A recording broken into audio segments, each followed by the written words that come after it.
Halo sahabat Ekom, jumpa lagi dalam serial kesehatan Ekom Digital Academy. Ya, kita bukan hanya membahas bisnis di sini, tapi kita juga membahas tentang kesehatan karena kesehatan itu penting ya. Yang akan kita bahas pada kesempatan kali ini adalah tips mengobati jerawat secara alami ya. Bagaimana ya, apa saja yang perlu dilakukan, apa saja yang bermanfaat untuk mengobati jerawat secara alami. Mari kita lihat. Yang pertama adalah lidah buaya ya. Ternyata kandungan polifenol dalam lidah buaya itu mampu menghilangkan jerawat secara menyeluruh ya, jika digunakan secara teratur.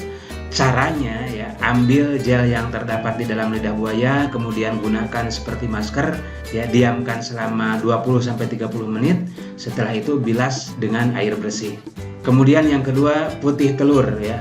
Ternyata putih telur juga bisa dimanfaatkan untuk mengatasi jerawat karena putih telur ini mengandung enzim lisonzim yang dapat mengatasi masalah jerawat, menghilangkan jerawat. Caranya adalah pisahkan putih telur dari kuningnya, kemudian bisa ditambahkan juga perasan lemon ya. Kemudian setelah itu oleskan secara merata ya ke wajah dan diamkan selama 15-20 menit, kemudian bilas dengan air bersih. Kemudian yang ketiga, bawang putih. Ya, ternyata bukan hanya sebagai bumbu masakan ya, bawang putih ini bisa juga untuk mengatasi jerawat ya, karena kandungan zat sulfur di dalamnya yang dipercaya mampu menghilangkan jerawat dengan cepat ya. Caranya, ambil 1 siung bawang putih ya, kemudian potong menjadi beberapa bagian. Setelah itu tempelkan pada jerawat ya, atau bekas jerawat. Tunggu sampai 15 menit kemudian dibersihkan. Yang keempat, mentimun ya. Ternyata mentimun itu bukan hanya sebagai pelengkap pada nasi goreng ya.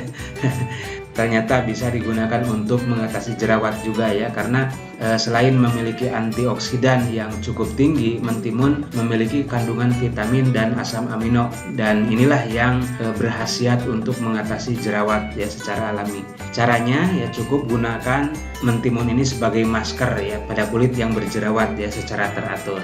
Nah, sekarang yang kelima, air lemon ya. Air lemon ini bermanfaat juga untuk masalah jerawat karena memiliki kandungan asam ascorbat. Ini sangat ampuh menghilangkan jerawat membandel ya. Selain itu juga ini bisa digunakan untuk menghilangkan bekas jerawat. Caranya ya, ambil 1 buah lemon kemudian diperas ya, kemudian airnya langsung dioleskan ke wajah yang berjerawat. Tunggu 10-15 menit ya, kemudian bilas dengan air bersih.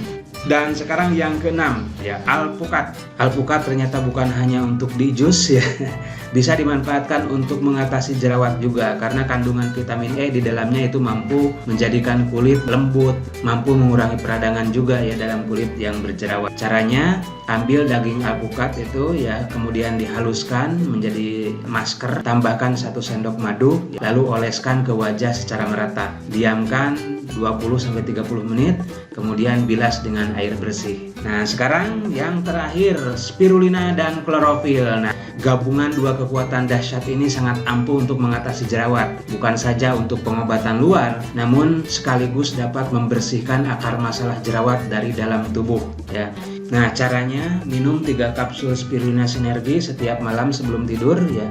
Sementara pagi ketika bangun, minum 1 sendok makan klorofil plus dicampur segelas air. Nah, itu lakukan secara rutin tentunya.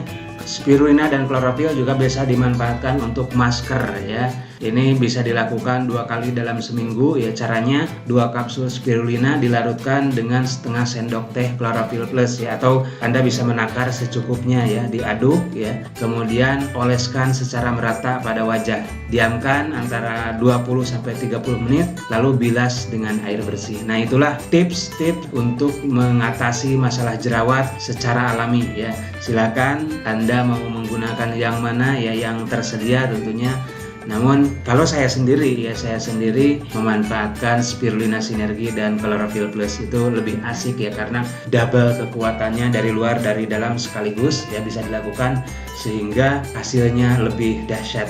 Oke kawan-kawan sahabat Ekom ya, sharing kali ini cukup sekian, semoga bermanfaat. Sampai ketemu di tips-tips kesehatan berikutnya.